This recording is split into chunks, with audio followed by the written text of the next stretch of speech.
Happy huntings, horror fans, and welcome to this week's episode of Megan's Murder Movies. I'm your host, Megan, and this week we are just going to jump right into it. We are continuing with It Chapter 2. Last week we did It Chapter 1, so if you've not listened to that one, I would definitely recommend going back and listening to it before you listen to this one. I'm so excited. This is one of my highly watched kind of selections within my most often watched horror movies, and I'm a huge fan of the book and waited like 2 years very impatiently for this to come out once they officially announced that they were doing this. I was a huge fan of the miniseries growing up. I remember renting it from Blockbuster and it scaring the crap out of my little brother, even though I told him not to watch it, and then he watched it when I was at school one day and was very terrified by the giant spider at the end. But anyway, without further ado, let's jump into a summary and get into it, because I know this one's probably going to be a little bit long, just like last time. So, defeated by members of the Losers Club, the evil clown Pennywise returns 27 years later to terrorize the town of Derry, Maine once again. Now adults, the childhood friends have long since gone their separate ways, but when people start disappearing, Mike Hanlon calls the others home for one final stand. Damaged by scars from the past, the united losers must conquer their deepest fears to destroy the shape-shifting Pennywise, now more powerful than ever.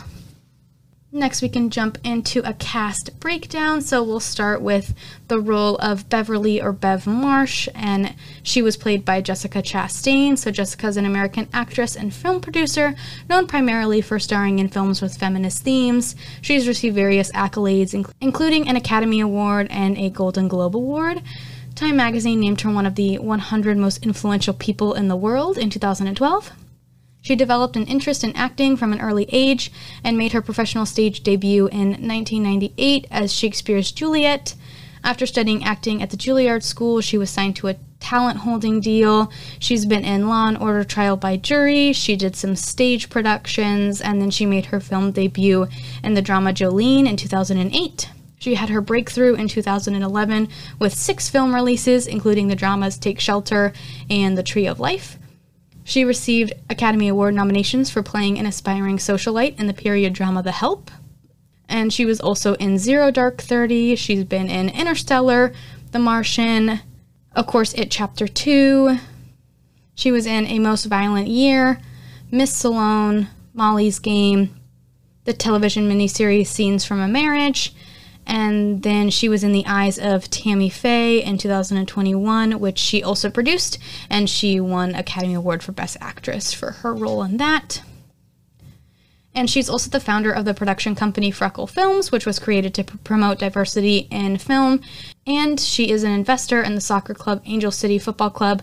She's vocal about mental health issues as well as gender and racial equality. Just a super great individual and super big fan of pretty much all of the work that I've seen her in, but definitely need to watch a couple more of her films. Next, we'll talk about adult Bill Denbrough, who's played by James McAvoy. So James is a Scottish actor, and he made his acting debut as a teen in The Near Room in 1995, and then he appeared mostly on television until 2003. His most notable television work includes the thriller State of Play and the science fiction miniseries Frank Herbert's Children of Dune. He has performed in several West End productions and has received 4 nominations for the Laurence Olivier Award for Best Actor, and then he's also done some voice work. He did voice work in Romeo and Juliet, its sequel Sherlock Gnomes, and then Arthur Christmas. In 2003, McAvoy appeared in a lead role in Bollywood Queen, then in another lead role as Rory in Inside I'm Dancing in 2004. This was followed by a supporting role as the faun Mr. Tumnus in The Chronicles of Narnia, The Lion, the Witch, and the Wardrobe in 2005. His performance in Kevin MacDonald's drama The Last King of Scotland in 2006 garnered him several award nominations, including the BAFTA Award for Best Supporting Actor. In 2011, McAvoy portrayed Professor Charles Xavier in the superhero film X-Men First Class, which he then reprised in X-Men Days of Future Past, X-Men Apocalypse, Deadpool 2, and Dark Phoenix. McAvoy starred in the crime comedy drama film Filth. In 2016, he portrayed Kevin Wendell Crumb, a man with 23 alternate personalities in M. Night Shyamalan's Split, for which he received critical acclaim, and then he later reprised that role in the sequel Glass. And then since 2019, he has portrayed a character in the fantasy series His Dark Materials, which is on BBC and then HBO. Next, we will talk about probably my favorite character, which I think I mentioned in It Part 1, but is Richie Tozier, played by Bill Hader, which is such a great cast for this, and the whole cast for this movie, casting like the older version, the present version of the young losers, is just amazing, and Bill Hader is equally as amazing as his role of Richie. So Bill is an American actor, comedian, and filmmaker. He is the creator, producer, writer, director, and star of the HBO dark comedy series Barry, for which he has been nominated for 8 Emmy Awards, and he's won 2. Hader's initial success was for his 8-year stint as a cast member on the long-running NBC show Saturday Night Live, for which he received 4 Primetime Emmy Award nominations. He became known for his impressions, and especially for his work on the Weekend Update segments, which he played Stefan Myers very often. And Stefan's a flamboyant New York tour guide who recommends unusual nightclubs and parties with bizarre characters with unusual tastes. He's also the star and producer of the IFC mockumentary comedy series Documentary Now, which he co-created along with Fred Armisen and Seth Meyers. Hader has had supporting roles in the films Hot Rod, Superbad, Tropic Thunder, Forgetting Sarah Marshall, Night at the Museum, Battle of the Smithsonian, Adventureland, Paul, Men in Black 3, as well as the leading role in The Skeleton Twins and Trainwreck. And then he's also done quite a bit of voice work, including Cloudy with a Chance of Meatballs, Turbo, Monster University, Inside Out, Finding Dory, The Angry Birds and the Angry Birds sequel, Sausage Party, Ralph Breaks the Internet, and The Addams Family 2. Next, we'll move on to adult Mike Hanlon, who's played by Isaiah Mustafa. Isaiah is an American actor and former American football wide receiver. He's widely known as the main character in the series of Old Spice television commercials, The Man Your Man Could Smell Like. And then he's also known for portraying Luke Garraway on Freeform's fantasy series Shadowhunter, in addition to adult Mike Hanlon in It Chapter 2. Then we'll talk about Ben Hanscom, who's played by Jay Ryan. So Jay is a New Zealand actor and best known for his role as Jack Scully in the Australian soap opera Neighbours. And then he was also in the New Zealand comedy drama program Go Girls, and then the New Zealand television program Top of the Lake. And then he was also in the American television series Beauty and the Beast, and he played Detective Ben Wesley in the Canadian television series Mary Kills People. And then Jay made his feature film breakthrough playing Ben in It Chapter 2. Next, we will talk about Eddie Casbrack, who's played by James Ranson. So James is an American actor and musician. He's known for his role as Ziggy in the 2nd season of the drama series The Wire. He played a United States Marine, Josh Ray Pearson, in the war drama miniseries Generation Kill, and he was the deputy in Sinister and Sinister 2, Chester and Tangerine, and then, of course, Eddie Casbrack in It Chapter 2. Next, we'll talk about Stan, or Stanley Uris, who's played by Andy Bean. Andy's an American actor, and he's best known for his role as Alec Holland in the DC Universe's Swamp Thing, Greg Knox in Power, Henry in Here and Now, and then, of course, Stanley in It Chapter 2. And then, of course, we have the same cast as It Chapter 1. There's quite a few flashbacks in this film, so there's a lot of scenes with the young actors. All the same, Bill Skarsgård also still plays Pennywise in this. And then we get a fun little cameo from Stephen King in this movie, who, of course, he wrote the novel It, which the movie is based off of, and he makes a cameo as the, pawn shop or the antique shop owner.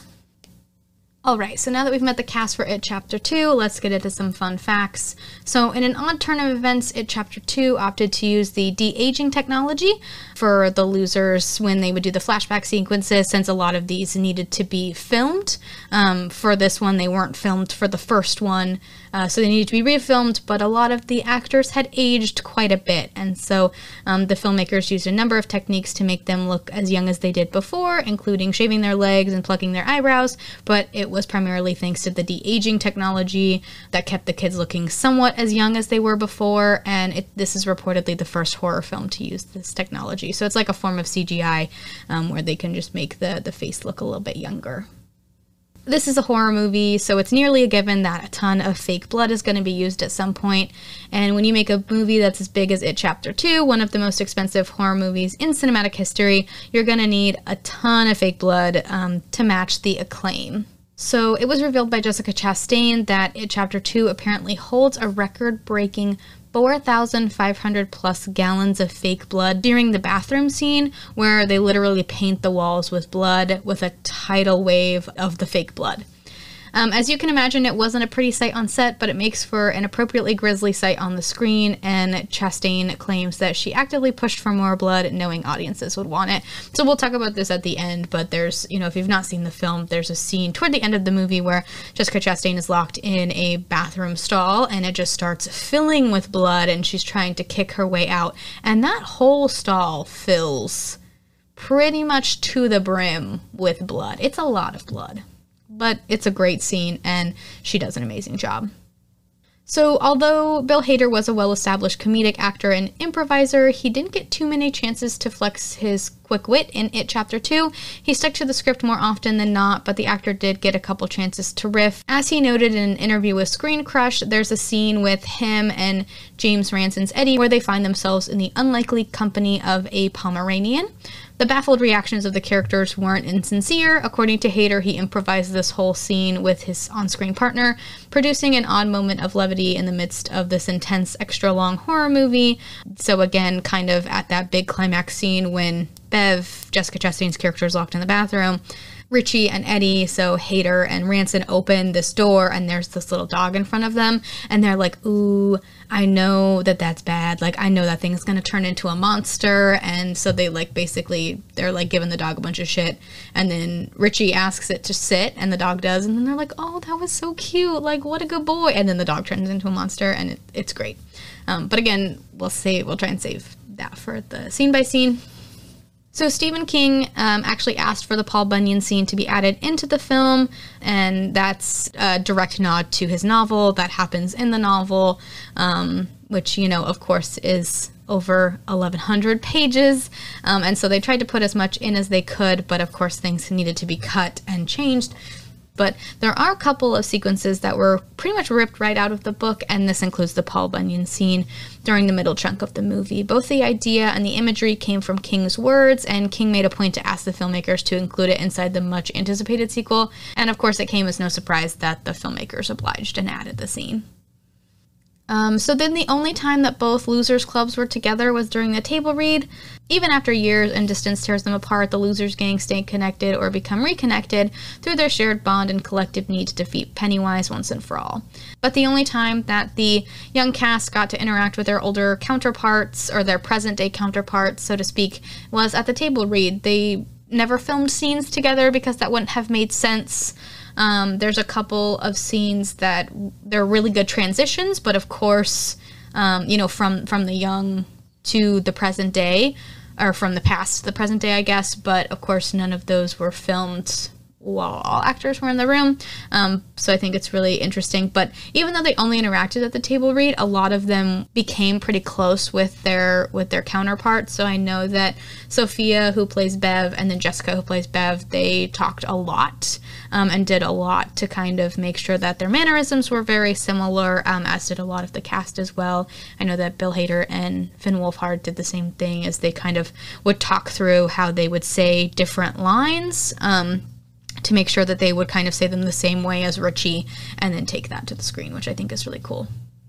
So then there's a scene that almost made James Ranson pass out, and it's the scene where he gets completely, totally covered in vomit when he's attacked again by the leper, which we talk about in It Chapter 1. And so I guess he admitted in an interview with Cinema Blend that this moment was so disgustingly intense that Ranson nearly passed out. He said, I almost passed out because I couldn't breathe. It was just too much. Andy was really cool, though, because I was expecting to just be there all day. We only did one, and then I think I was like, wait, we missed a thing here, and I knew I was going to have to do this again, and it was like a whole 2 minutes of pre-roll of that where I'm like, fuck, like, are we going to shoot this or what? It was just so maddening because I knew it was coming. So yeah, I guess he had a really hard time with that scene, but thankfully they didn't have to do it that often, or that many takes. They didn't have to do that many takes to be able to get it correct. So then there's this great scene that we'll talk about with all these fortune cookies when the Losers Club kind of reconnects when they first get back into town. And so I guess part of the fortune cookie scene was done with practical effects. So there's a lot of CGI and, of course, practical effects in both of these films. And they were able to afford the luxury of CGI, but they tried to do practical when they could. So in an interview with makeup designer Sean Sampson, he claimed that there were a lot of practical effects included throughout this horror sequel, including the fortune cookie scene. As revealed more in depth in the book, The World of It, which I will own one day, and I really want it so bad. The shots of the fortune cookie rattling and shaking inside the bowl were actually done practically using a number of watch batteries.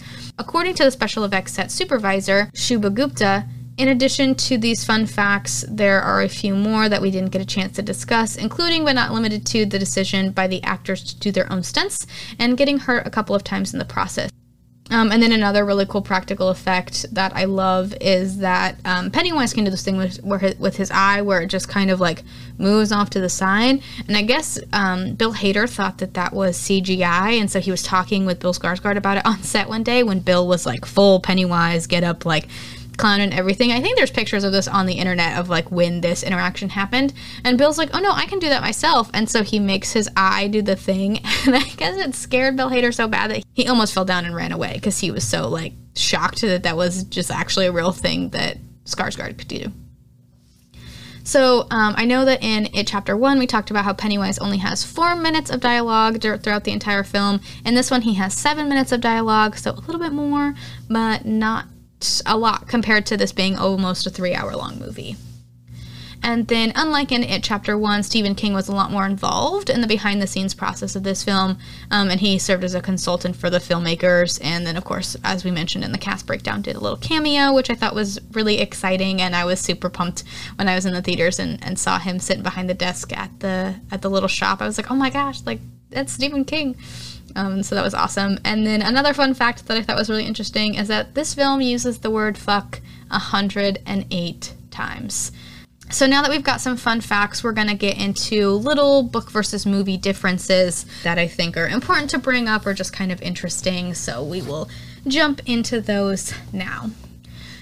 So in Henry Bauer's room at the psychiatric hospital, there are several pictures of the moon above Henry's bed. And so in the novel, that's because Pennywise's face appears in the moon, and that's how him and Henry communicate.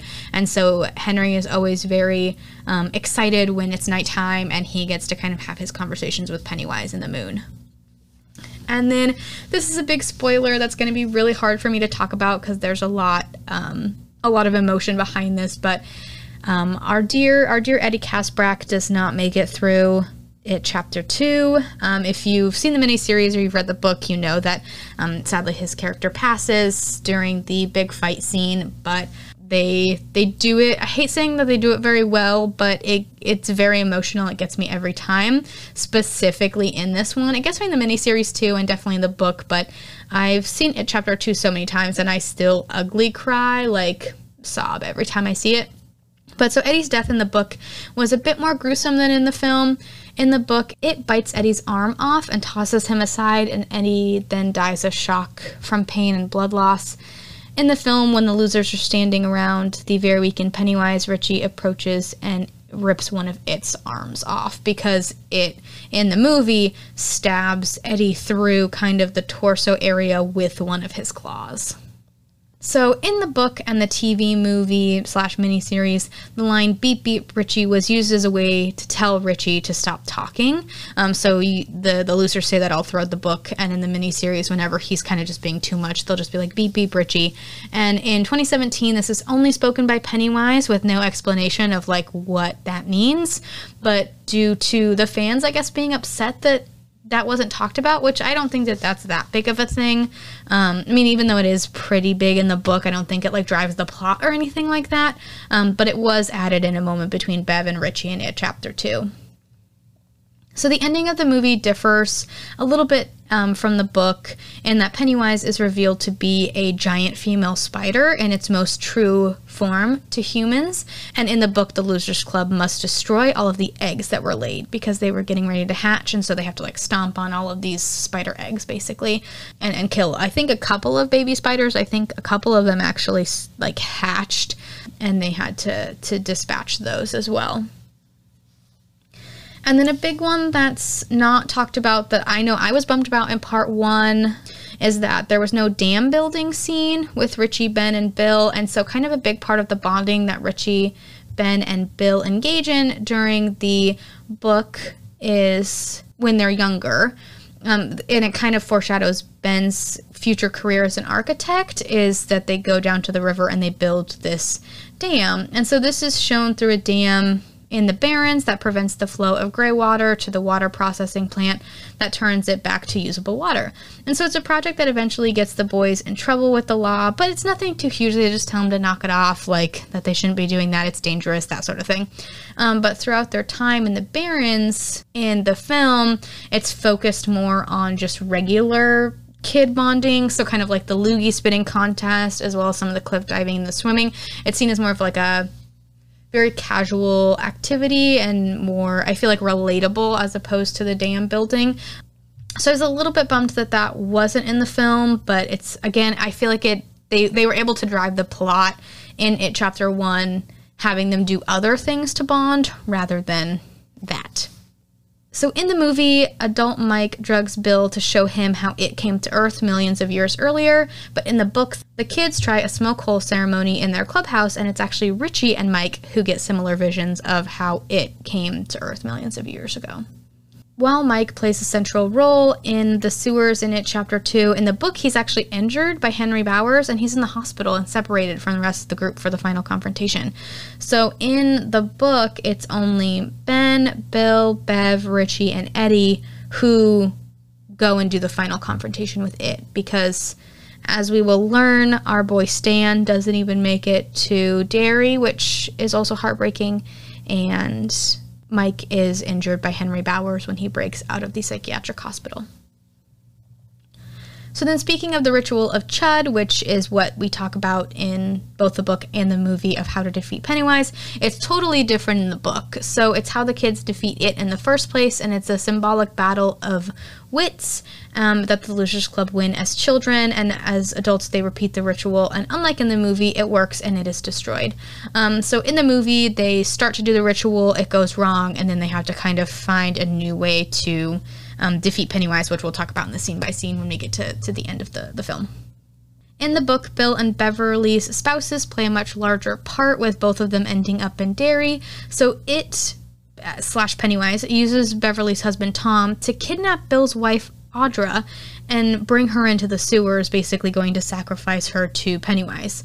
Both end up seeing the deadlights, and Tom dies instantly while Audra winds up in a catatonic state, and Bill ends up saving her from that state in the end of the novel using the magic of his bicycle. That part is not as important to me, I feel like, and I felt like we didn't need the characters of Audra and Tom to get through what we were doing. Again, they weren't needed to drive the plots, so it's totally fine in my opinion that they weren't added. And Tom is an asshole, and we don't need to give him screen time of being an asshole.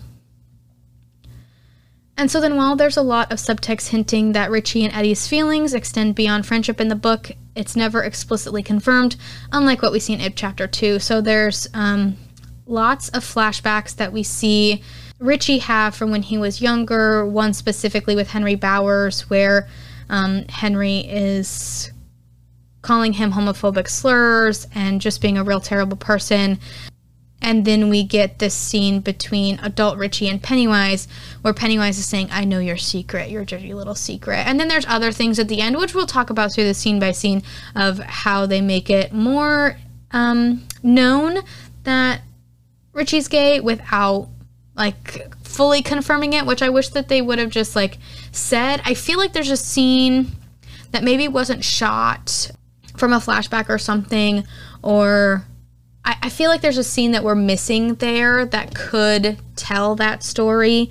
And so I would love to get my hand on like a first draft or an idea of kind of maybe if that was shot and just cut for time or what. But I feel like, and I'll talk about it when we get to that part in the scene by scene, but I feel like there's a truth or dare flashback or memory or something that will dive deeper into that, because there's a whole exchange between Pennywise and Richie that just makes me feel like there's something missing. Of course, it seems very obvious with all of the stuff that we see that, okay, Richie loved Eddie more than just a friend and always had and always will, and that's part of the reason why I cry every time I watch it. But anyway, yeah, so we'll talk about that when we get in the scene by scene, but I loved how they did it, and I think it's really beautiful, but also very heartbreaking. So then, like I mentioned a little bit ago, our boy Stanley does not make it to Derry. He ends up dying by suicide in the book as well as the film, when he gets a call from Mike that says, hey, you need to come back because Pennywise is back. It's very interesting because a lot of the losers don't remember Pennywise right away, but Stan does. And I think that's because Stan was like very explicitly attacked by the flute lady and, you know, was almost eaten by her until the rest of the gang showed up and saved him. So I don't know if it's just because he was so close or what, but he remembers almost instantly, once he remembers who Mike is, that Pennywise is a thing, and he is just too scared to go back. Which I think, yeah, it's just heartbreaking. And so in the book, he doesn't leave them any letters, but at the end of the film, they all get letters from him, which I think are pretty much they're just all the same, which we'll read at the end. I have that letter written down, and so we'll go over that because I think it's just very sad, but also very beautiful, what he wrote to them and everything. And then perhaps the most heartbreaking of all is while the movie suggests that the losers remember everything and maintain their friendship after their final battle, in the books it's implied that after they all leave Derry, they forget all over again because it has no power over them once they defeat it, and so there's nothing connecting them anymore once he's gone, which I think is very, very sad. And I like how it ends with, you know, Bill and Mike talking on the phone, and we'll talk more about that in the scene by scene. But that's kind of all the book to movie differences that I wanted to chat about, and now we can jump into a scene by scene breakdown. So we open with a scene from the first movie where Bev is floating in the cistern with, you know, after she's seen the dead lights from Pennywise. And then the final scene in chapter 1 where they're all sitting by the river and talking about, you know, what happened, and Bev is telling them that she saw all of them when they were older, back in the cistern, kind of around their parents' ages. And Richie kind of makes a little joke, and he goes, am I still cute? And she goes, you grow into your looks. And he's like, what the fuck is that supposed to mean? And Stan goes, what about me? And she says, like now, but taller. But Bev looks sad because we find out later that she knows Stan doesn't make it back to Derry. They do the blood oath, and we get a narration from adult Mike about memories, and people choose to remember the good stuff. And then we get another aerial view of the town. And then we hear Mike say, sometimes we are what we wish we could forget. And then we get this great shot going into a storm drain, and then, so we go into the storm drain, it's all dark, and then we're zooming in on this carnival that's happening in Derry 27 years later. It's dark outside, you know, so we're seeing all the lights from the carnival. A man and his boyfriend are playing some carnival games, and we learn that they're kind of getting ready to move in together. One is from Derry and the other isn't. Adrian, one of the men from the couple, gives his stuffed animal to a girl next to him that was also playing the same game. We learn that her name is Vicky, and we'll see her later on in the story. She seems very sweet, and he leans down and he's like, you know, thanks for letting me win, and hands her the stuffed animal, and she like smiles, and they exchange little smiles to each other, and she runs off to her mom. And then Adrian and his boyfriend are harassed by this group of men being homophobic. The partners leave the carnival, and they're then attacked by this group of men. It's really awful, and I'm not going to get into details about this. This is in the book, and Stephen King has mentioned multiple times that he put it in the book back when he wrote it to bring awareness that this was happening so often. And But I know that this can be very triggering for a lot of people, so I won't be going into depth of what's said or done to these two men, but the group throws Adrian off the bridge after he's been beat up a little bit into the river, and while the fall shouldn't kill him, he is in and out of consciousness because of how severely they hurt him, and so he could very easily drown because of this. His boyfriend goes down to try and help him out of the river, but Adrian is across the way being pulled out by Pennywise. And then we see this great shot from Adrian's point of view in the water. And so the camera is just being hit with water, and Adrian's calling for help, and we see like this blurry thing, and then we see these glowing eyes. I'm like, fuck, it's Pennywise. Like, of course. And Pennywise is the one to help him out of the water. It's a real great shot, but again, not a good sign because you never want Pennywise to help. He's not going to help. He's not a helpful person. Mr. Rogers would say no to Pennywise. It's not the kind of neighbor we want. So once the boyfriend gets down there, Adrian is still alive, but he witnesses Adrian's heart be ripped out by Pennywise. Pennywise like has him kind of like slung over his shoulder, but like standing next to him, and just like, yeah, reaches down and bites Adrian's heart out. And then we just get flooded with all of these balloons. Like, you know, we're right by the river, and so it just looks like a river of red balloons. And so the boyfriend is screaming and crying, of course, but now can't see where his boyfriend or this creepy clown is because there's all of these red balloons. And so this is talked about a lot more in the book, but I'll just kind of go over it now. So this scene is also set to further expose the hold that Pennywise has over the town and making people full of hate and aggression.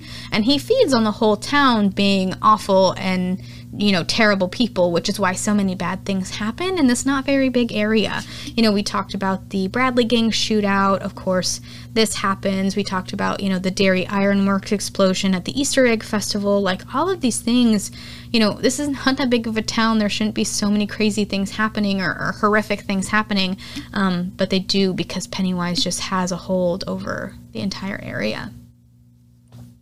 So next we see older Mike sitting in his apartment sleeping, but he wakes up when his police scanner goes off. He hears about a man being murdered by the river and goes to check it out. Mike ends up finding a red balloon popped on a bush, and he picks it up and it says, "I heart Derry," which is what we saw in a lot of the balloons in Chapter 1, and he looks up and sees it written in red, very large, on the side of the bridge. So next the audience is in a trailer with older Bill. He's trying to write on his laptop, but the page is empty. A woman comes in and tells him that he's needed on set, and we learn that Bill is a famous author, and one of his books is being made into a movie. His wife is an actress and also in the film. However, Bill quickly learns once he gets to set that no one likes his endings. The director wants a new ending, and his wife even says the original ending is pretty bad. Bill's trying to stand by his work and doesn't understand why they can't just do what was written. Him and his wife argue, and he gets a phone call and goes outside to take it. He talks with Mike, and at first is like, "Mike who? Like, I don't know who you are." And he's like, "Mike Hanlon." And then Mike tells him that he needs to come home, and Bill keeps looking at his hand where they kind of did the blood oath. And something that they bring up in the book that they don't talk a lot about in the movie is that the scars disappear until Mike calls them. And then all of the scars reappear from where they cut their hands and did the blood oath. And it's something, of course, that you would be very concerned with if you've lived almost 30 years and you're like, I don't have a scar on my hand. Like, what do you mean? And then one day, like, your hand just starts hurting and you have this new scar across your palm. So next we see Eddie driving a car. He's looking annoyed. He's on the phone with his wife, and they're also arguing. And she says it's too dangerous to be driving because it's raining, and he's arguing. He's like, it's not even raining anymore. They hang up, and he gets a call from Mike, causing him to crash his car when the memories start coming back. Then we instantly move to Richie, and he is running outside and throwing up. Someone, I'm guessing his manager, comes and tells him that, you know, he has 2 minutes until he's on stage, and he was fine just a couple seconds ago. This person wants to know who he was on the phone with, and we learned that Richie is a stand-up comedian. He goes on stage and forgets most of his jokes, but he does introduce himself as Trashmouth to the audience, which I loved because we don't get a lot of that in the movie, which we do in the book of him being referred to as Trashmouth, which I was very excited that he came out and was like, "I am Richie Trashmouth." Next, we are at Hanscom and Associates, and we get a cameo from the man who played young Ben in the Manny series, which I thought was really cool. Ben is a big-time architect and lives in this amazing house, but he's doing like a video conference call. I'm guessing in New York is what it looks like, but it's nighttime for him wherever he's at the time. And so he's kind of talking with, with the people that he's meeting with, and they want to put up more walls in this office building that they're creating. And he's like, no, like, then people, like, that's going to feel like a prison, and we want this to feel like a welcome place, like a clubhouse. And then he starts kind of fiddling with his wallet, and we see that he still has the yearbook page that Bev signed in his wallet. And so I'm guessing has held onto that in his wallet for 27 years. He gets a call from Mike, and the camera slides out of his house, so we see his full house, which is absolutely amazing and mostly glass. And then it pans up to the night sky, and we see all of these stars, and it zooms into the stars, and then the stars become empty puzzle pieces, I guess you could say. And we see older or present day Stan through one of these puzzle pieces because he's doing a puzzle. It's a great transition, absolutely gorgeous, and I love it every time. So he's talking with his wife, and they're talking about booking a vacation, and she's like, are you sure you're going to be able to get away from work? And he's like, it's summer, like, just book it, why not? He finishes up his puzzle when Mike calls, so Stan immediately knows that it's time to come back, and why? Stan is like, well, what if the others don't come? And Mike's like, no, I think everyone will, like, be here tomorrow. And poor Stan looks absolutely terrified. We see him get into the bathtub, and he has a flashback to making the blood oath. And then our boy, Stan, takes his life in the bathtub. Breaks my heart. But, yeah, it's just sad. Then we transition to Bev, and she seems to chat with Mike the longest. She doesn't want to come back, and she's like, I can't remember. I don't even know. Like, I'm not sure. And he encourages her to come back, and her energy really shifts, though, when she remembers Bill. She starts packing her bag immediately, and her husband wakes up, and at first he seems really nice and supportive. She's like, I don't really have time to explain, but I need to go back home where I'm from. Something happened. Like, we made a promise as kids. It's really hard to explain. And he's like, no, it's fine. Like, I trust you. And then she goes to stand up, and he, like, grabs her arm. And he's like, I just don't know why you're lying to me. And then he gets really aggressive, and he thinks that she's cheating on him. He throws her around their room. They get into like a physical altercation. Like, he is terrible, very violent, and just, 0 out of 10. And she like hits him over the head with a vase and then leaves in the rain in the middle of the night. She leaves her wedding ring on the porch. And I just hate seeing Bev in a situation like that. Like, Bev is such a great character, and I love Bev in the book and the film, and Jessica Chastain's amazing, and Sophia's amazing. And so seeing Bev in a situation where she's not supported by her partner and has to deal with that after everything that she went through as a child, it really makes me sad. So she walks past a storm drain, and then we're in a flashback, seeing what happened to Henry after he kind of attacked Mike and was pushed down the well.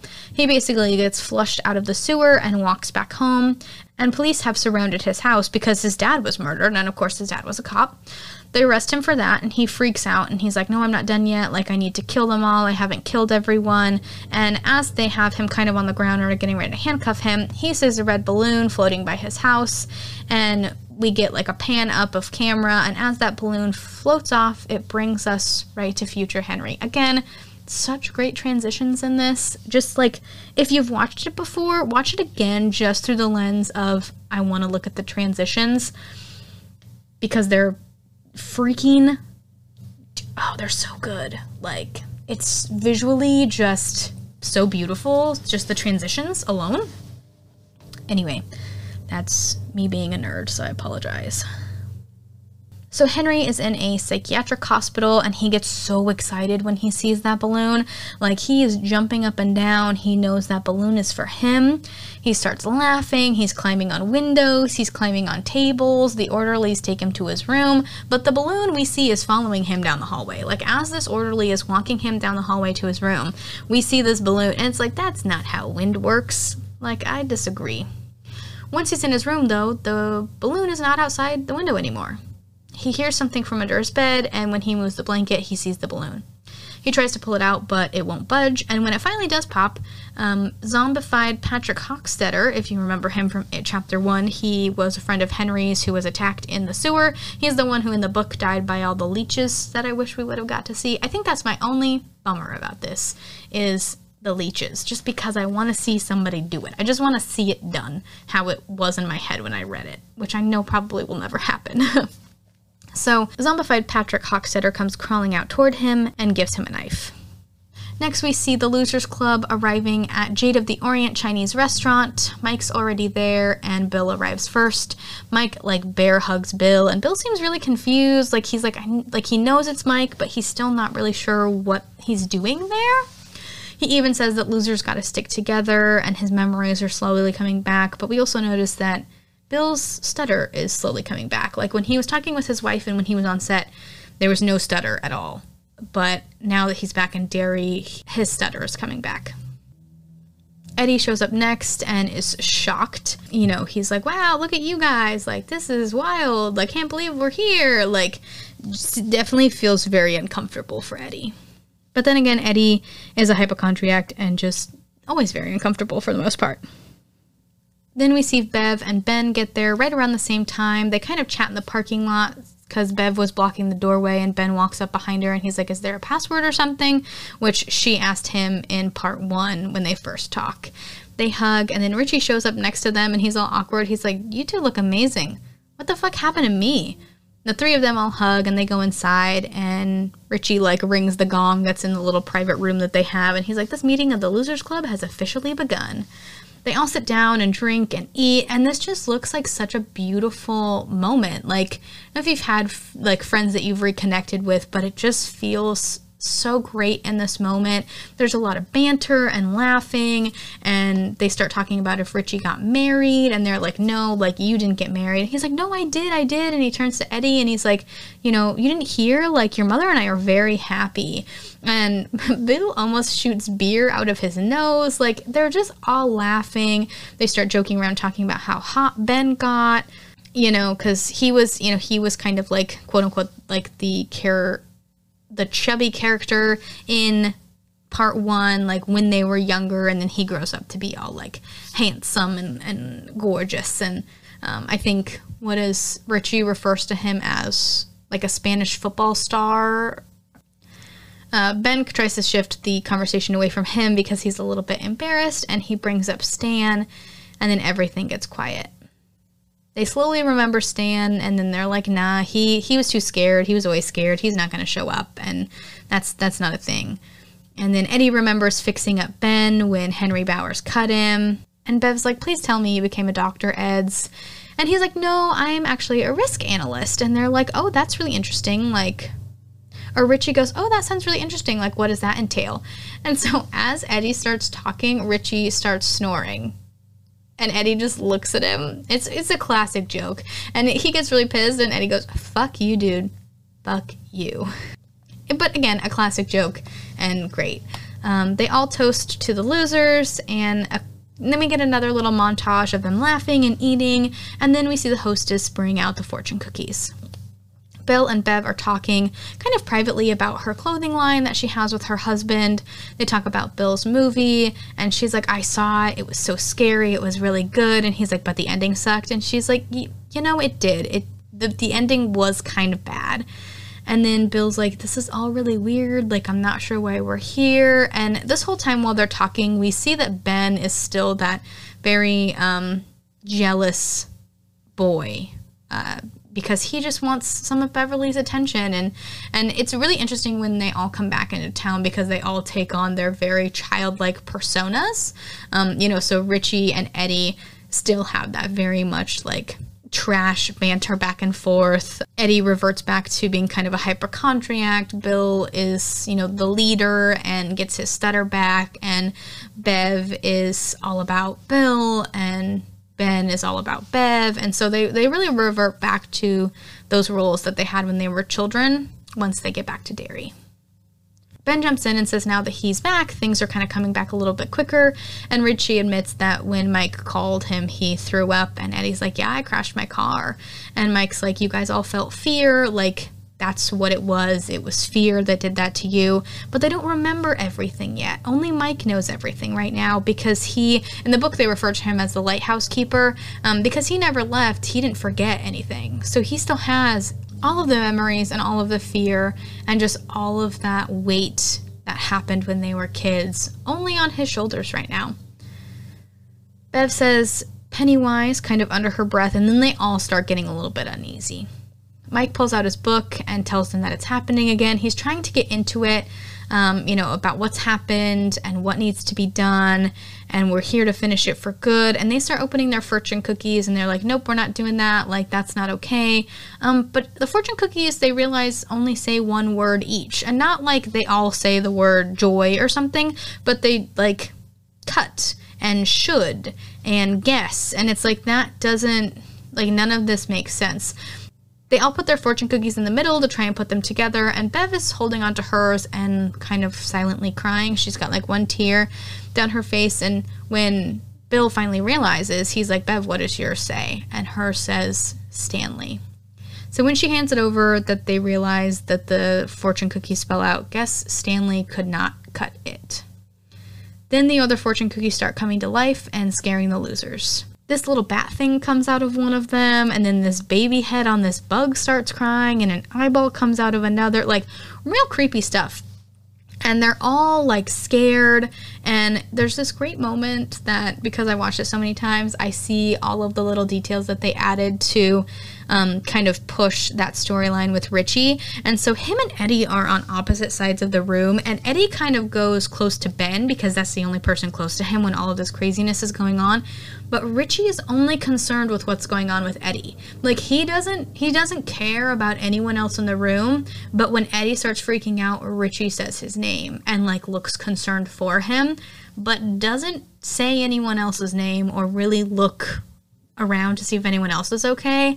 He's just fixated and concerned with Eddie, which I just think is very sweet, beautiful, and I'm just sad that they'll never get their moment. Anyway, so Mike picks up a chair because he realizes that they have to kind of go back to what they did as children and say it's not real and, like, remember that and remind themselves of that. So he picks up this chair and starts yelling it's not real and slamming this chair on the table. And the hostess comes in and acts like nothing's going on, and Richie's like, yeah, could we just get the check, please? And they get ready to leave the restaurant.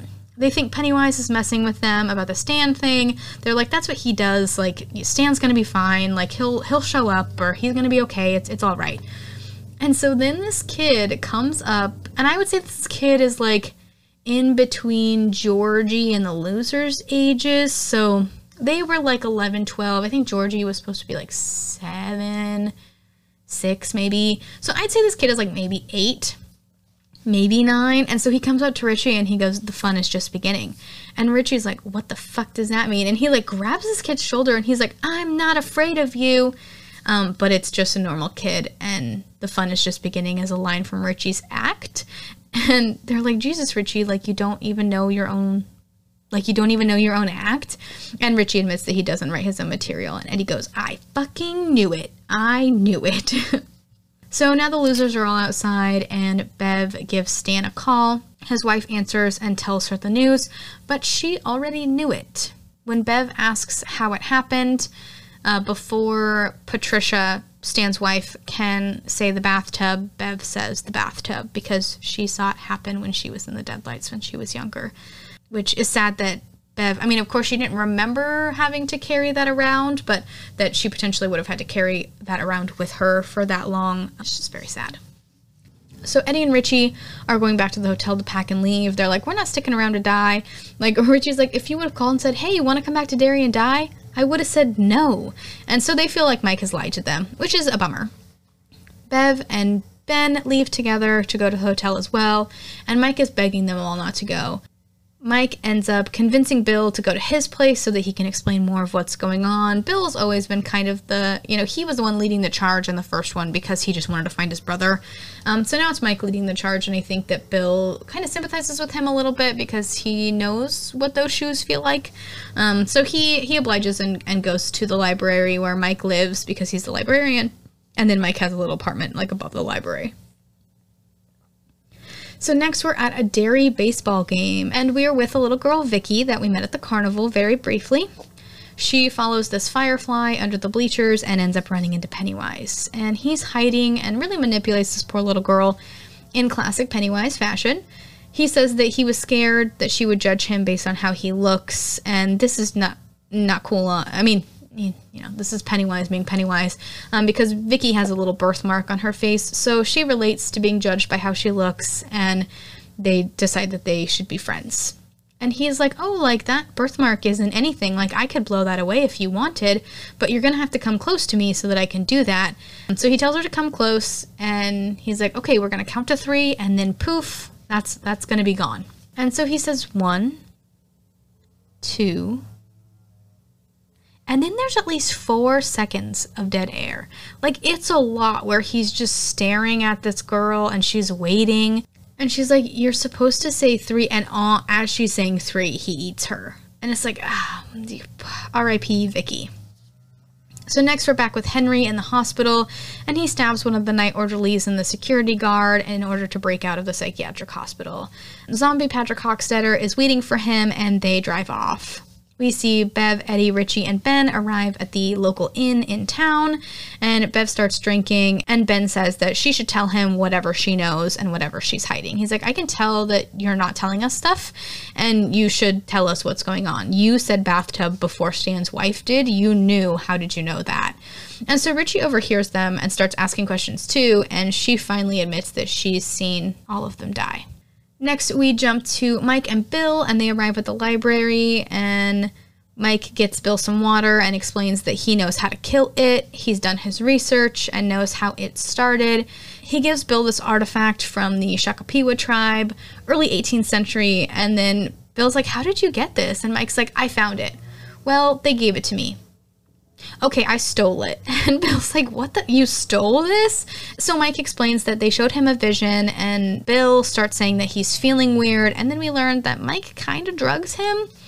The Shakapiwa live outside of Derry, outside of Pennywise's reach, and they drugged Mike when he went to visit them, and he saw these visions. He saw how it came to Earth, and poor Bill is having like kind of a bad trip, but he sees it too. He sees the past, he sees the deadlights. It appeared to the Shakapiwa as this giant bird.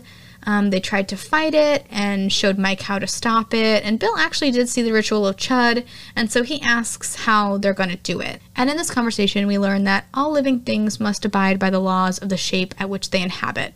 So then we're back at the inn with the others, and they're asking Bev all these questions, and Bev's talking about having nightmares, and Eddie's like, it's fine, like, I have nightmares. I bet, like, we all have nightmares. Nightmares are fine. Like, the nightmares are nightmares. That doesn't mean anything. And Bill and Mike show up, and Bev tells them all that they end up like Stan. Richie wants to know why they're not seeing stuff like that too, and they realize it's because Bev was in the deadlights. Mike says it's like a virus, and so that sadly got to Stan first. Richie makes a comment that Stan was the weakest, and they're like, Jesus Christ, dude, like, what the fuck? And he's like, I mean, we were all thinking it, like, it's not wrong, sadly, it just is, that's what it is. Bev's visions will happen if they don't end up stopping it this time, and Mike tells them about the Shakapiwa. Richie's like, why don't we just wait 27 more years and come back and do it then? And Bev's like, we don't make it that long. Like, none of us last another 20 years. Bill backs up what Mike says, and if they want the ritual to work, they have to remember everything that happened that summer. Next, we see the losers walking through town, and they go into the woods and find the clubhouse that Ben built. This is another kind of significant piece in the novel that we didn't get in chapter 1, but I'm glad we got flashbacks of in the sequel. Bill and Bev have this little moment, and of course Ben gets sad again because he's left out, and he just is in love with Bev and has been in love with her since he moved to Derry when he was younger. So they look for the entrance to this clubhouse, and Ben ends up falling through it, and it's this really cool, like, underground bunker. And then we have this really great flashback. The kids are all hanging out, and Ben took them here for the first time, and Eddie's like, this is why we have permits and things. He's like, this is not safe, and if I get hurt down here, you're going to be held liable. And in the present day, they all start to remember and look around, and then we hear, hey, losers, coming from a dark corner, and everyone gets so scared, but it's just Richie playing a joke because Richie's an asshole, but I still love him, and no one thinks it's funny except him. Like, and he's like, you remember he did like this little dance? And it's just, oh, Richie, beep beep Richie. So Bill finds this canister filled with shower caps. Stan had brought those so that they don't get spiders in their hair. And we get another clubhouse flashback. Richie and Eddie are bantering like always. Bev and Ben talk, and he mentions wanting to do an architecture program. Mike says he wants to go to Florida as soon as he graduates. And Stan asks if they're all going to be friends when they're older. And everyone's like, of course we are. And Bev tells Stan that he doesn't have to be so sad. And at the sad line, we jump back to the present day. And again, beautiful transition. They start talking about Stan and like, what do you think he was like as a grown-up? And Richie just goes like he was when he was a kid. The best. So Richie wants to know what they're doing, and Mike says that the ritual requires a sacrifice. And Richie goes, well, I nominate Eddie. And Eddie's like, what the fuck, dude? And Richie's like, well, you're small. You can fit on a barbecue. And Mike explains about the tokens, and they realize that the shower cap can be Stan's token. So Mike explains that they each need a token, and they should split up and find theirs and remember the rest of that summer on their own. It's important that it's done on their own. Richie and Eddie both agree that splitting up is a bad idea because they don't remember the fight that they had that summer. They're like, no, we were together all summer. And Mike's like, no, we weren't. Not the whole summer. Then we get part of that fight flashback where Bill punches Richie and they all kind of go their separate ways. So then we get back to the present and we see that the Losers Club are all splitting up and search for their tokens. And the plan is take today, find your token, and then meet me at the library tonight. And we'll do this evening. So we follow Bev back to the house that she had when she was a child. She's going to go visit her dad. However, a woman answers the door and tells her that her dad has passed away. The woman invites her in for tea, and Bev's like, no, like, that's okay. And the woman's like, no, really, it's fine. Like, it's no bother. So she goes inside anyway. Bev goes into her old bedroom and gets the postcard with the poem, which is going to be her token. And she has a flashback of her father blaming her for her mother's death. And of course, she's being terrible and creepy, like he was in part 1. And while she's in her old room looking at the poem, we see the woman watching her from down the hall. And the music gets creepy for just a split second. Now they're sitting down for tea, and the woman says, you know what they say about Derry. No one who dies here ever really dies. And then she just freezes in place. Like, it's so good, and I guess the actress was able to freeze on her own. It wasn't like CGI pausing or anything. Like, she just has this creepy smile on her face and stops moving. And there's probably a good 4 or 5 seconds of dead air of just silence and her not moving. So props to that actress because she is great. They talk about Derry, and then the oven timer goes off, and she's like, oh, I forgot I had put cookies in like just before you showed up, so they should be done. And Bev's like, oh, like, I don't want to put you out anymore, but I should go. And Mrs. Kirsch, the woman's name, is like, oh, it's no bother, like, don't be so polite, it's fine. So Bev gets up and starts looking at Mrs. Kirsch's family photos and starts kind of asking about her family, just being polite, I feel like. And Mrs. Kirsch explains that her father came to America with nothing and joined the circus to provide for their family. And then we see a picture of a very young Mrs. Kirsch with Pennywise and no makeup. Her father. And they're in front of a Pennywise the Dancing Clown circus cart. While Bev is looking at this photo, we see what appears to be a naked Mrs. Kirsch walking in the archway behind her. Mrs. Kirsch asks if she's still her daddy's little girl, and while Bev is backing away, she's attacked by Mrs. Kirsch. But now Mrs. Kirsch is very tall and monster-looking, naked, and her hair's all floating in the air. It's a very creepy 10 out of 10 creature. Bev can't get out of the locked door, and she turns to see Pennywise in her old bedroom, but without makeup. He tells her that she hasn't changed anything yet. She hasn't saved any of them, and he's putting on basically his white face makeup. It's a great scene by Skarsgård. This is the only time we don't see him in kind of the Pennywise getup fully, and we get to see him kind of as him, and he does an amazing job. So Bev's able to get out, and once out in the street, she realizes that the building is totally abandoned. Pennywise had manifested the whole thing of the building looking exactly the same, and her dad's name being on the door still, and just the power that he has seems astronomical in this one, especially for how much it seemed like they hurt him in the first one. It was like, damn, he really took that 27 years to bounce back. Like, what the hell? So then we jump to Richie, and he goes to the arcade and the movie theater. He gets an actual token that he would have needed to play Street Fighter, and he has a flashback of playing with this other younger boy, which we learn a little bit later is Henry's cousin. Richie invites the boy to play with him for a second round. The kid's like, hey, like, I don't have any more money. And Richie's like, oh, it's okay. Like, I have an extra token if you want to go again. And then Henry Bowers comes around the corner and the kid's like, well, like, what's wrong with you? I'm not your boyfriend. And Richie's like, I didn't say, like, what? Because it was a very out of nowhere statement. And then Henry yells at him and embarrasses him in front of everyone. And Richie leaves and goes to the park and cries. He is then attacked by the Paul Bunyan statue, and it chases him through the park. And again, this is a flashback, so this is young Richie. So he's attacked by the Paul Bunyan statue. It chases him through the park. He falls down and basically curls up in a ball, and it's like, it's not real. It's not real. It's not real. It's not real. And it goes away. Next, we see adult Richie is standing in the park looking at the statue, and this man walks up and hands him this piece of paper, and we realize that it's Adrian from the very beginning of the book. He says there's going to be a big show tonight, and see you there, handsome. And then kind of like he turns and we see that it's Adrian, and he winks at Richie. And Richie looks down at the flyer that he handed him, and it's Richie's funeral announcement, which very much mimics what happened to Richie when they first go into the Neobolt house and he sees his own missing poster. Which I actually have a shirt with the Richie missing poster on it, and I really want to find one with the Richie funeral announcement on it, just so that I have the complete set, you know?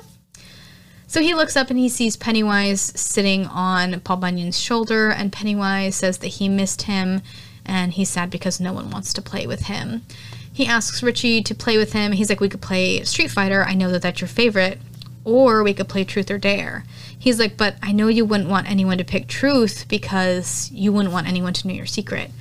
So then he starts taunting Richie, and he's like, I know your secret, your dirty little secret. And as he's like kind of singing this little sing-songy whatever, he has these balloons while he's sitting on the Paul Bunyan statue, and he floats right off of it onto the ground in front of Richie. And it's a really cool scene and really cool just effect. Richie closes his eyes and says, it's not real. Basically exactly what he did when he was a kid, but when he opens his eyes, Pennywise is still in front of him and runs at him, and Richie falls and runs away. So then we see Bill, and he's walking across the street. He almost gets hit by a car, which is like, I think the car was driving too quickly for being in the middle of like a downtown, small town area, but that's just me. He passes an antique store and sees this old bike in the window. He goes inside to buy it, and this is when we get our Stephen King cameo. He's the shop owner. He gives Bill a hard time because he recognizes him as like a famous author. He charges him $300 for the bike, and he's like, you're the famous author. You can afford it. Bill sees one of his books on the guy's desk and asks if he wants him to sign it, and he goes, nah, I didn't like the ending, which is a great little joke because I guess many people have told Stephen King that he doesn't know how to write endings and that they don't like his endings, and so I love that that's an added piece as well in the book, is that, Bill's character, when he's a famous author, apparently can't finish any of his books well. The shop owner says he doesn't know if the bike's going to go fast, but Bill says the bike is fast enough to beat the devil. Next, we see Bill trying to ride the bike, and he's really struggling. The handlebars are falling down. The chain seems really rusty. He finally gets the hang of it in a second, and then he's kind of passing by his old house. And we see the little kid from the restaurant lives there, and he's getting ready to go play on his skateboard. Classic summer neighborhood kid things. No big deal. Bill ends up going to the intersection of Jackson and Witcham, to the drain where Georgie was murdered by Pennywise. We get this great cut to the past with the bike falling down. So present day Bill pulls up and kind of lets the bike fall, not using a kickstand. And as the bike falls, it kind of goes past Bill, and then we get younger Bill, which again, the transitions in this film are absolutely amazing. So young Bill goes to the drain, and he's like, I know you're down there, and he's really upset with Pennywise, and he wants to know why Georgie. He's like, why him? Why him? And he's like slamming his hands on the pavement, and Pennywise isn't there from what we can tell, but clearly Bill is still grieving. We're not exactly sure when this is taking place in everything, if this was after the fight with the losers. I'm imagining it was, because that's when we really confirm that Pennywise was the one who got Georgie. But yeah, we're not totally sure when this when this event happened. So as Bill goes to walk away, we hear Pennywise say it's because Bill wasn't there, And we learn that Bill was the main target, but he was homesick. So Pennywise took Georgie instead. Now we see older Bill go to leave from the spot, and he hears Georgie saying, "Help me." Bill gets closer, and Georgie's still asking for help. We see his little yellow raincoat and his hands, and he's got the little boat. Bill puts his arm down there, and he's like, "Take my hand, like, just grab my hand and I'll get you out." But it's not Georgie. Like, Georgie's not been just living in the sewer for 27 years, and he's still 7, or, however old he was supposed to be. But Bill gets caught up in the lie that Pennywise has fabricated. So he's trying to get Georgie out, and he's like, "Just grab my hand. Like, I'll save you. It's going to be fine." And Bill puts his arm in the sewer grate, and he's begging Georgie to grab it. But then he's grabbed by Pennywise, and he's almost pulled, well, not necessarily Pennywise, but he's grabbed by all of these little hands that, like, are clearly kind of Pennywise's little gloved hand. And they start pulling him, and he almost gets pulled into the grate, but he ends up breaking free, and he comes out with the sailboat that he made for Georgie. He yells into the drain, "I hate you," and the little boy who lives in his old house comes up and is like, "Who are you talking to?" And Bill freaks out and grabs the kid and pulls him away from the storm drain and is like, "You need to stay away from the sewers. Don't listen to the voices." And the kid's like, "You hear voices in the sewers?" And then Bill realizes that he probably looks crazy, and he's like, "Just stay away from them." And he gets ready to leave. And the kid says, "I only hear voices in the tub, like the bathtub." Bill asks him what kind of voices, and he goes, "Well, just kids mostly, but sometimes there's this clown." And Bill grabs him and says that you have to make your parents take you away, like lie to them, do whatever you have to, but you have to get out of this town. And the kid definitely gets a little startled by this, which I think is very valid. And he's like, I'm supposed to be at the carnival. Like, I need to go to the festival." Bill tells him to be careful, and this kid goes off on his little skateboard. So next we're with Ben at the school, and he goes into a classroom and has a little flashback of talking with Bev after school. And they're talking, and she's kind of being a little flirty. She's like smoking a cigarette, and he's like, "Should you be smoking here?" And she points up to like the ceiling, and the smoke detector is broken, so that's why she goes to smoke there. This is an interesting scene for me because I'm not totally sure where it all fits in. It kind of seems like this is supposed to be after the fight based on how the two of them are talking, and the fact that the two of them never talked until the last day of school, like at the end of the day, but now it seems like they're in a class. So I don't know if there was like a summer school or, one of those, I think we used to have, it was like, "Oh, come hang out for the day," and you'd like get free lunch or whatever. So I don't know if Ben just was like doing that because he enjoys school or what. But so they're in this classroom after this supposed class that they're in, talking about, if the gang is going to get back together. And Bev's kind of like, "Oh, well, I don't care as long as you and I can still hang out." And he's like, "Oh, like seriously?" And she's like, "Well, yeah, of course, dummy." And she kind of like grabs his hand, and he goes in to kiss her, and she pulls away. And then she starts being really mean. She calls him fat and disgusting and just really, really sad. And Ben then realizes that isn't the real Bev.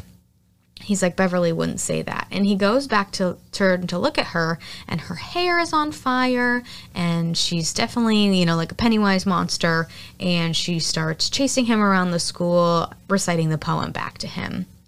He goes and he hides in his locker, and he pulls out his yearbook paper, and he's like, "It's not the real Beverly. It's fine. Like, that's not her. She would never say those things." And then we wait for a while, and he kind of checks the hallway, and there's no one there. And then Pennywise is right behind him in the locker. Ben jumps out of the locker, falls down, and Pennywise crawls out of the locker after him, kind of taunting Ben. He's like, "You're always going to be alone. You've always been alone. You don't have any real friends." And Ben's like, "No, I do. Like, Ben, Richie, Stan, Eddie, Bev, Bill, those are my friends. Like, those are my real friends. I'm not alone." And when Pennywise goes to kind of run after him, Ben gets up and starts running down the hallway and runs into the janitor. And then, of course, Pennywise has disappeared by then. Next, we're at the inn with Bev and Ben, and they talk about what they saw and talk about what's going to happen next.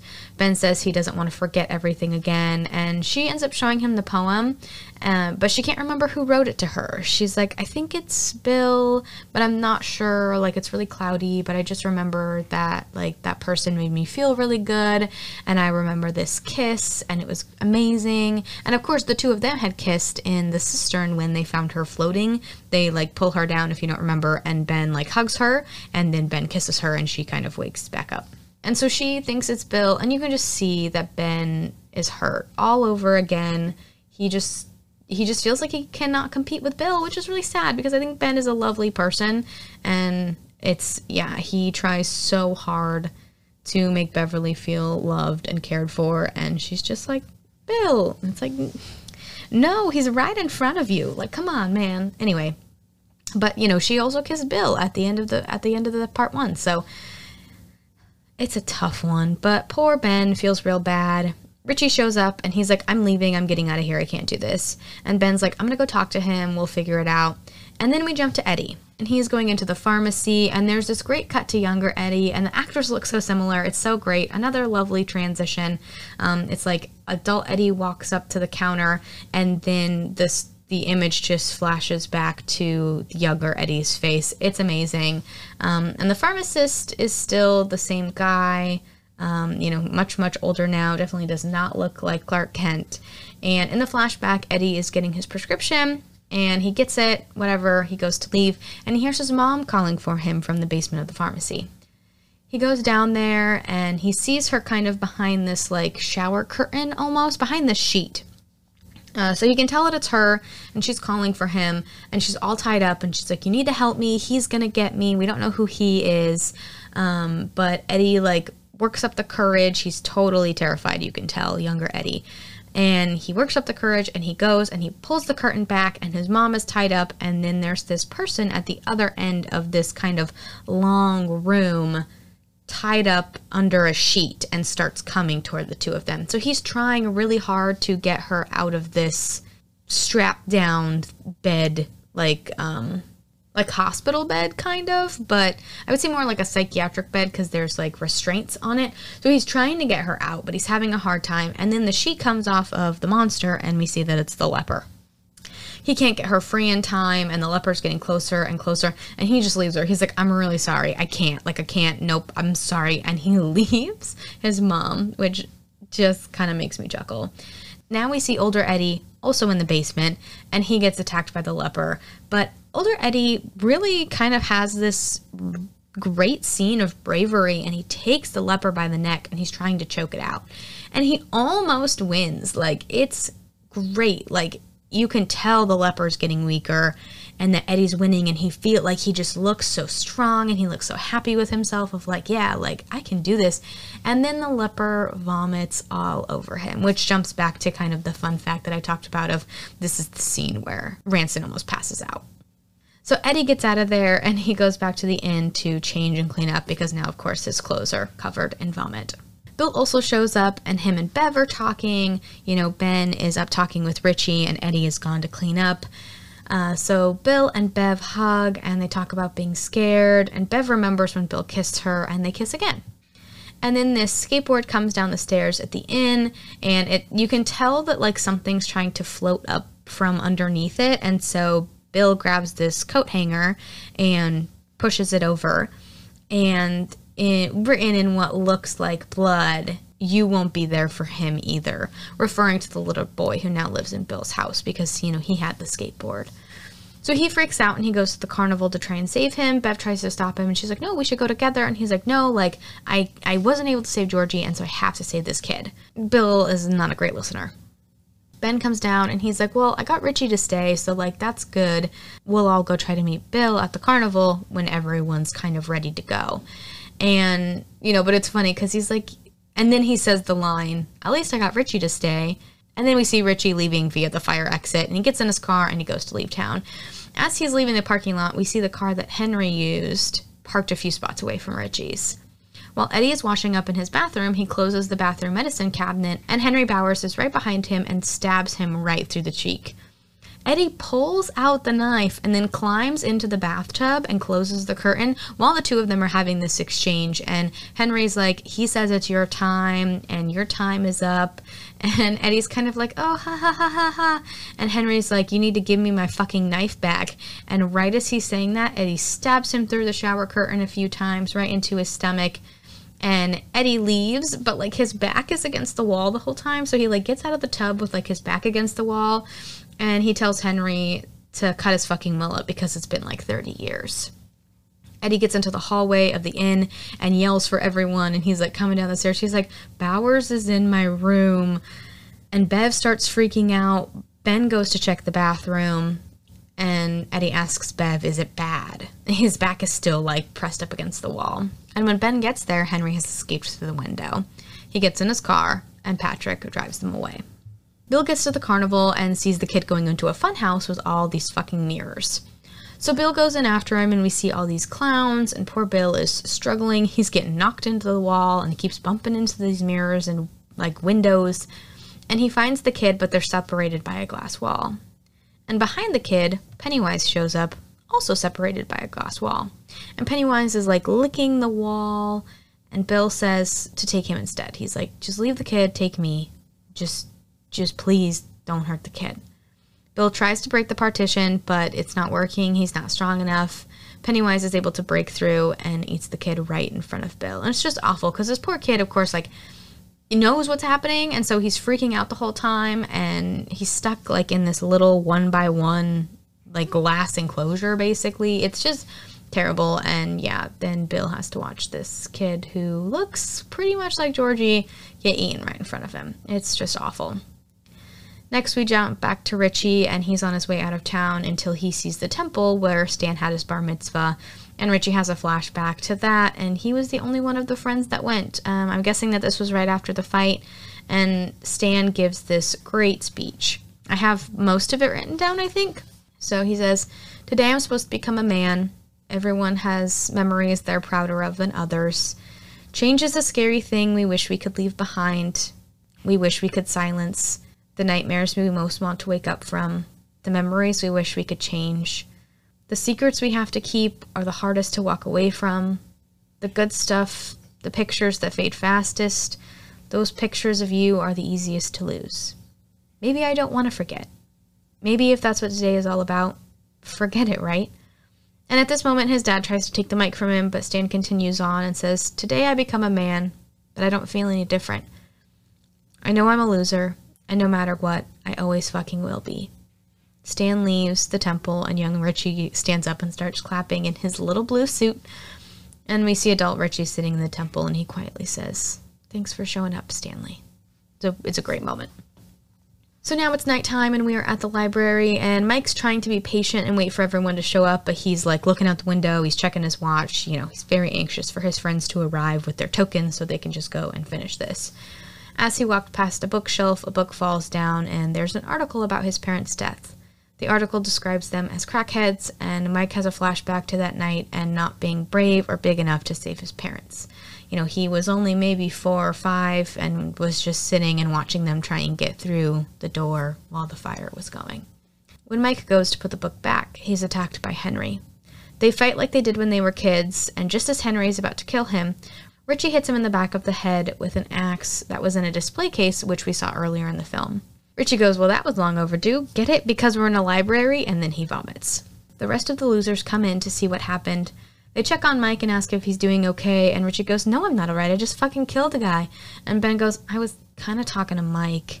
And we see Bill leaving the fun house, and he calls to tell them what happened. He's on the phone with Mike, and Mike's like, no, you need to come to the library. It's fine, just come to the library, and we'll figure this all out. And Bill's like, nope, I'm going alone. I can't let you guys risk your lives for me, and for this, like, I need to be the one to finish it. And he hangs up. He gets on his bike and is off to Neobolt, and the losers also make their way there to try and catch up with him.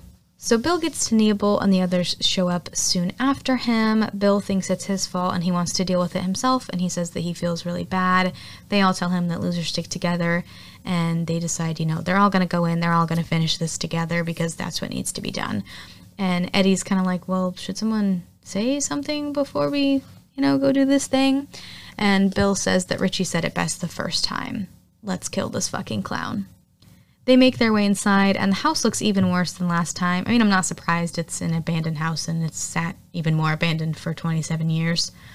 Richie says that he loves what he's done with the place, and Bev goes beep beep Richie. Bill, Richie, and Eddie get trapped in the kitchen, and the others are in the living room. Ben is having a really hard time. He's screaming. He lifts up his shirt, and we see that his stomach is being carved into much in the way that Henry Bowers was trying to carve into his stomach when he was younger. However, in the kitchen, the fridge opens up, and we see Stan's head, and it starts screaming, and Stan's head rolls out and tells Bill that he would still be alive if it wasn't for him. Bev notices, while they're in the living room, in the mirror above the mantle, that they see Pennywise is the one carving Ben's stomach. And he brings the knife up to Ben's throat, but Bev picks up this fire poker and shatters the mirror, and the cuts disappear. Stan's head starts growing legs, and now he's like this weird kind of spider thing. Stan's spider head starts coming after them and then disappears after it's knocked behind a wall, but they hear it running, but of course they can't see it. And the losers are still separated, so it's still Eddie, Richie, and Bill in the kitchen, and then Ben, Bev, and Mike in the living room.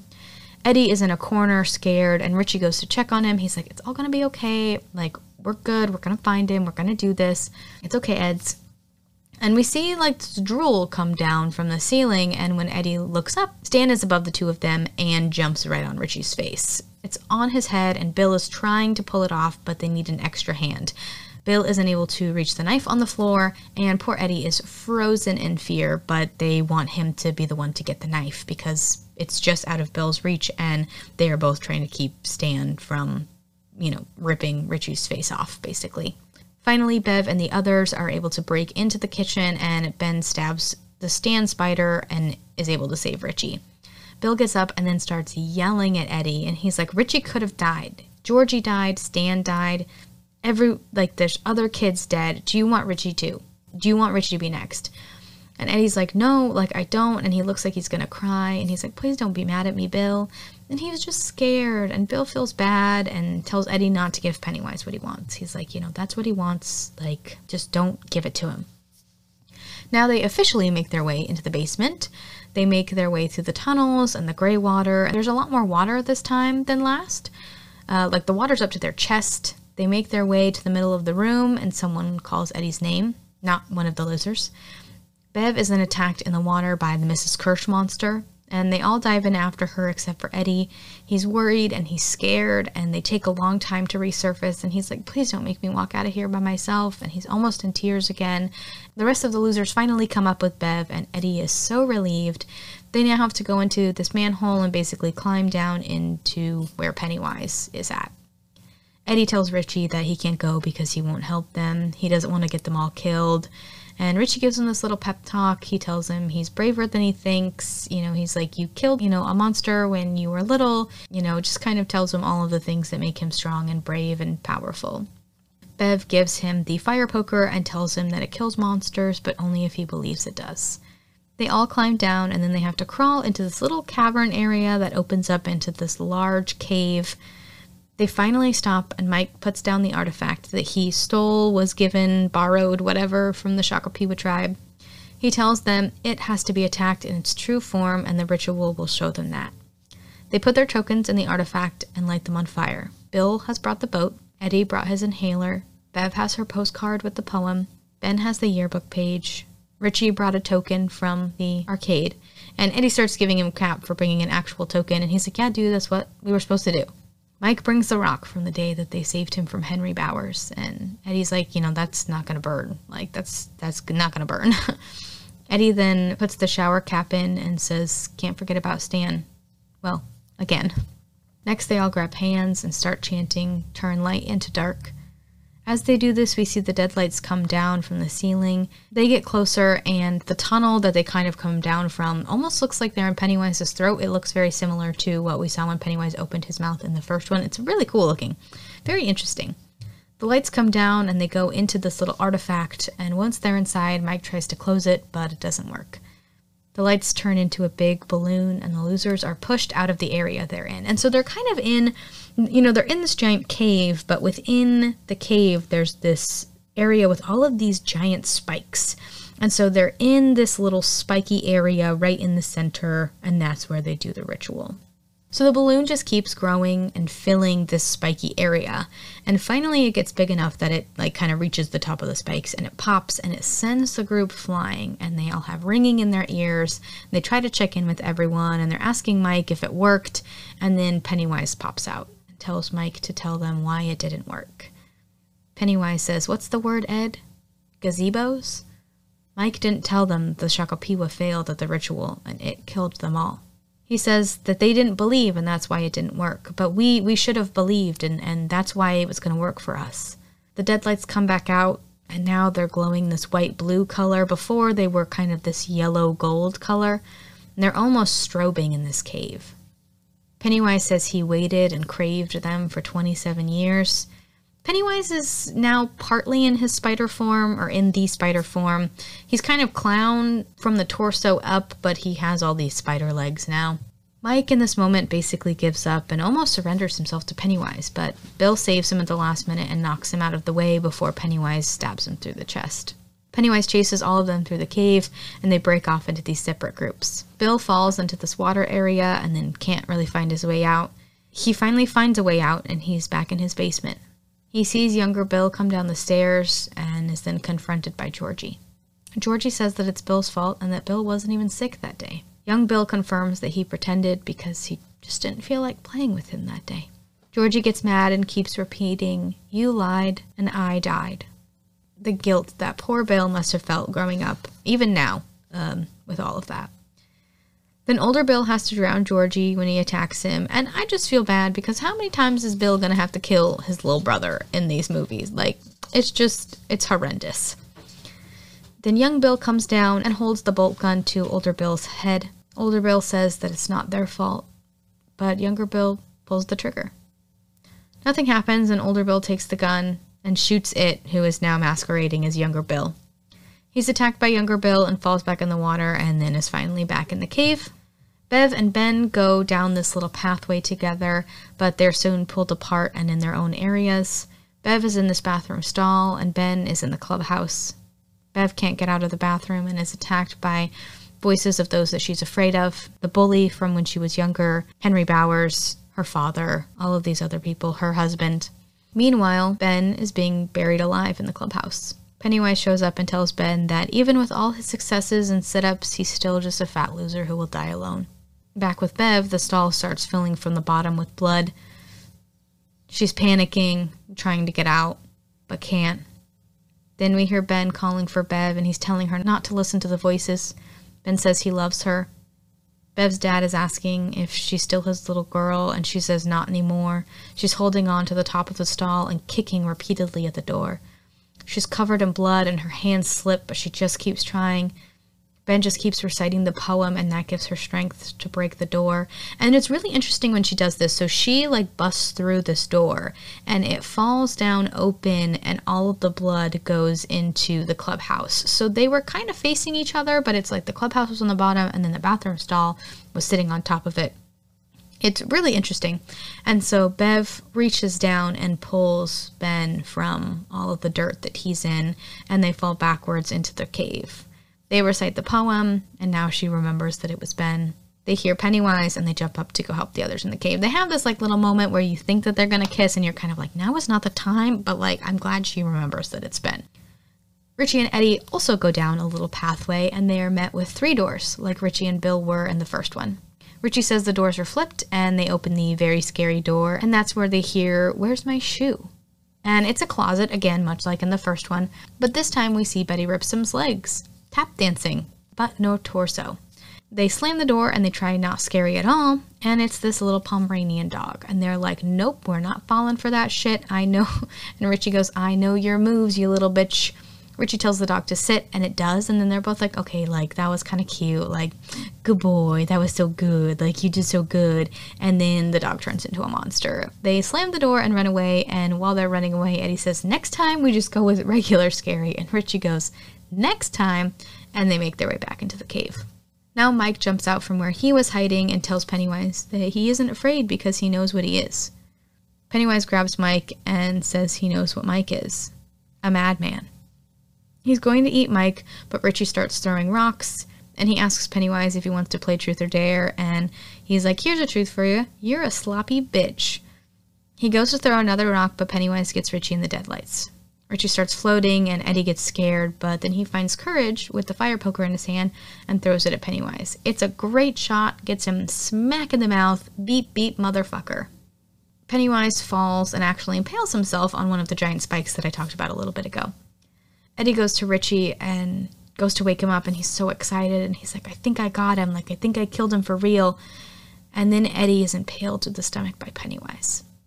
His blood gets all over Richie, and Pennywise picks him up and throws Eddie around and into this little cave area. They all go running to him. Pennywise is kind of stuck on the spike that he fell on. Eddie's barely alive, and Richie's like, we have to get him out of here. And Bev's like, how are we supposed to do that, Richie? Because, you know, they have to climb, basically rock climb up the little manhole thing that they climbed down through. Eddie recalls that he almost killed the leper when he choked it in the pharmacy, and that's when they remember the rule that it must abide by the laws of the shape of which it inhabits. So they realize they need to make it small so they can kill it. They plan to take the tunnel entrance where they had to crawl, and they'll kill it there because he'll have to shrink down to size to be able to get through. So the losers go around and out a different way to try and get away from Pennywise to get to the cavern entrance. Richie's carrying Eddie and the others run ahead. Sadly, Pennywise is able to cut them off at the exit and they can't get out. They then realize that they can make him small in other ways, they just have to make him believe that he is. When they tell him this, he says that he's the eater of worlds, but they tell him that he's just a clown, a weak old woman, a mimic, a mummy. They call him all the things he turns into, and he starts shape-shifting into those things to try and scare them. But he does get smaller because they're not scared anymore. They corner him in all the spikes, and he's getting a lot weaker. Richie leaves Eddie to help them finish the job, and he pulls off one of Pennywise's claws. Pennywise is now the size of a small child, and his face is sagging. They tell him he has a scared beating heart, and then we hear his heart beating. Mike pulls out his heart, and they all crush it. Of course, except for Eddie. And Pennywise turns to dust and floats away. They go check on Eddie, and Richie's like, we did it. It's great. Just wake up. Like, we killed him. It's awesome. And Bev has to tell him that he's gone. Richie's in denial and doesn't want to leave him there. The cave starts to crumble, and they have to pull Richie off Eddie so that they can escape. Richie just keeps saying, guys, we can still help him. Like, it's fine. We just have to get him out. He's fine. He's going to be okay. We just have to help him. They climb out of the sewer, and they make it at a Neobolt just in time for the house to collapse into the ground, and Richie's just screaming for Eddie.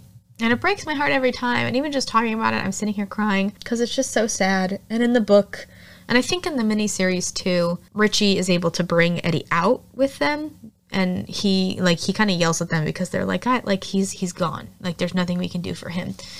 And he's like, I'm not leaving him down here. Like, I'm not leaving him in the place that he felt most terrified. I can't do that to him. And I just think that that's really, really lovely. But sadly, in this one, the way that they did stuff, they weren't able to bring Eddie with them, which breaks my heart that he has to, his resting place isn't a place that was so traumatic for him. Anyway, so now it's daytime, and they all go to the quarry to wash off. Everyone's quiet and sad. Ben says that Eddie would have hated cleaning himself off in dirty water. They say he was always looking out for them. And Richie's crying, much like I am now. They all hug him, much like they did Bill at the end of part 1 when he finds Georgie's jacket. Richie lost his glasses, and everyone's helping him look. Bev and Ben end up kissing under the water. And now they're walking through downtown, and Bev notices that their scars are gone. We see a great image of the older losers looking in a window, seeing their younger selves. And then we're with the younger losers right after they battle Pennywise in part 1. And he's like, I can't go home like this. My mom's going to kill me. And Richie's like, you've been gone for over 24 hours. Your name is definitely on a milk carton by now. And they're all joking and laughing. And it's a good little way to wrap up with the young losers. Next, we see older Bill is home, and he gets a call from Mike. They joke about him writing. They're able to remember things now. And Mike says that he's finally getting out of Derry. He mentions that he only saw what it wanted him to this whole time, and he's looking at the article about his parents' death, and it says that it was just an electrical fire. Mike asks if Bill got the letter. He says it's from Stan, and that everyone got one, and he'll know it when he sees it. Bill's like, well, I just got the mail, so let me actually go through it. He says that he finds it. They go to hang up and exchange I love yous, which I think is really lovely. And we see Mike leave his empty apartment, and Bill opens the letter. So Stan's letter reads, Dear losers, I know what this must seem like, but this isn't a suicide note. You're probably wondering why I did what I did. It's because I knew I was too scared to go back. And if we weren't together, if all of us alive weren't united, I knew we'd all die. So I made the only logical move. I took myself off the board. Did it work? Well, if you're reading this, you know the answer. I lived my whole life afraid. Afraid of what would come next. Afraid of what I might leave behind. Don't. Be who you want to be. Be proud. And if you find someone worth holding on to, never let them go. Follow your own path wherever it takes you. Think of this letter as a promise. A promise I'm asking you to make. To me, to each other, an oath. See, the thing about being a loser is you don't have anything to lose. So, be true, be brave, stand, believe, and don't ever forget we're losers. And we always will be. I think it's great, the letter, because in the book, Stan's the one who has the idea to make the blood oath and kind of cut their hands and promise that they'll come back and defeat Pennywise if they need to in the future. And he doesn't get that opportunity in the book, but I love that they give him this oath at the end that he asks the losers to make. I think that's really great. While we hear Stan read this letter, Bill starts crying, and we see Richie by the covered bridge, and he's redoing his carving of R+E and crying. Bev and Ben are together by the water, and they seem very happy. Mike is leaving Derry, and he has these photo booth pictures from when they were younger. And the movie ends with Mike driving through town leaving as Stan's note finishes. And I'm very sorry that you guys had to hear me cry through the end of that. I knew that was going to happen, but that's probably the best take we're going to get, because no matter how many times I do this, I'm going to cry. So that is the end of It Chapter 2. I love these movies so much, even though this one does make me cry quite a bit. I think it's just beautiful, and I love how they did so much of it. Of course, there's things that I wish, would have been different or would have been more book accurate, and I think that that's just how life is when they do a book to movie adaptation. There's always going to be things that are different. It's definitely not the worst book to movie adaptation that I've seen. If you want to talk about that, I don't know if I'd count that as a horror movie, but it's very heartbreaking and sad.